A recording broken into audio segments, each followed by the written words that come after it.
Zee 24 तास एक पाऊल पुढे। आपण पाहतोय आपल्या जिव्हाळ्याचा विषय रोज मरे आणि प्रवासी रडे। मालेगावकरजी, मेगा ब्लॉकला कोणाचा विरोध नाही, क्षणभर असं मानून चालू की मेगा ब्लॉक मध्ये काही त्रुटी राहिल्या त्याच्यामुळे त्याची वेळ वाढली।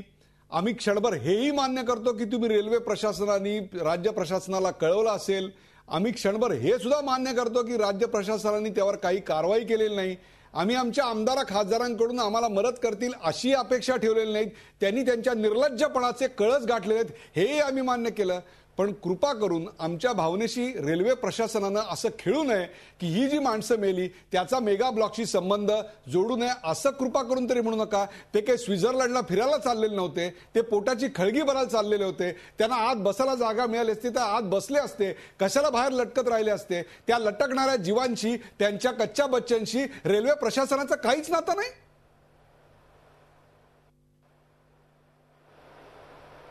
बोला मालेगावकरजी, तुमच्याकडनं उत्तराची अपेक्षा आहे। हो, मी तुम्हाला हेच सांगू इच्छितो की हे मृत्यू दुर्दैवी आहेत, यात काही वादच नाही। आणि अशा जेव्हा जेव्हा घटना घडतात तेव्हा सर्वात पहिल्यांदा तिथे जर कोणी मदतीला जात असेल तर तो रेल्वेचा कर्मचारी किंवा जीआरपीचा पोलीस कर्मचारीच असतो।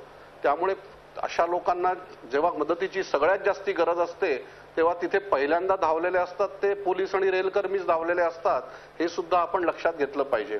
आता या ज्या 4 घटना घडलेल्या आहेत याला खरोखरच आमच्याकडे जीआरपी कडून अशा प्रकारची कुठलीही माहिती आलेली नाही की या नक्की घटना कशामुळे घडल्या आहेत। आणि त्यामुळे आजच्या घटनेला मी असं छातीटोकपणे निवेदन करू शकत नाही की या घटनांचं नक्की कारण काय।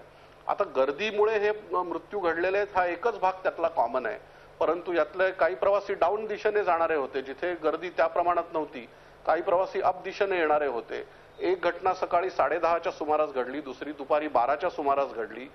5-6 किलोमीटर दूर अशा परिसरामध्ये या घटना घडलेल्या आहेत। त्यामुळे सरसकट याचा संबंध ठाण्याच्या घटनेशी जोडला जाऊ नये असं एवढंच माझं म्हणणं आहे। त्याच्या बाबतीत काही आम्ही संवेदनशीलता हरवून बसलेलो आहोत अशी बिलकुल बाब नाहीये। रामभाऊ, मला तुम्ही सांगा, रेल्वे प्रशासनामध्ये लाल फितीशाहीचा कारभार आलेला आहे।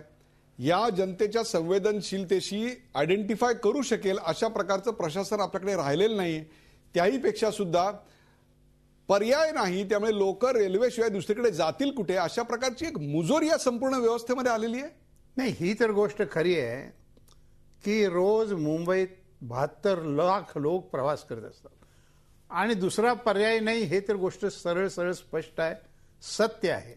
पण अशा वेळेला ज्या शब्दाचा वारंवार उल्लेख होतोय की संवेदनशीलता आणि ही संवेदनशीलता केवळ अधिकाऱ्यांच्या पुरती मर्यादित असून चालणार नाही। ही संवेदनशीलता जनप्रतिनिधींच्या बाबतीत असली पाहिजे। मुंबईची रेल्वे देशाची ही आर्थिक राजधानी आहे, लाईफलाईन आहे। नाही, केवळ लाईफलाईन नाही, आर्थिक राजधानी जी बनलेली आहे। हे 72 लाख लोक रोज जे काम करतात, मग कोणी बँकेत असेल, कोणी कारखान्यात असेल, त्यामुळे मुंबई देशाची आर्थिक राजधानी बनली आहे। तर त्याला अनुसरून रेल्वेमध्ये सुधारणा केल्या पाहिजेत। आणि आता मी विरोधी पक्षात आहे, पण मला सांगायला वाईट वाटतं की गेल्या वर्षीच्या बजेटमध्ये झी 24 तास एक पाऊल पुढे।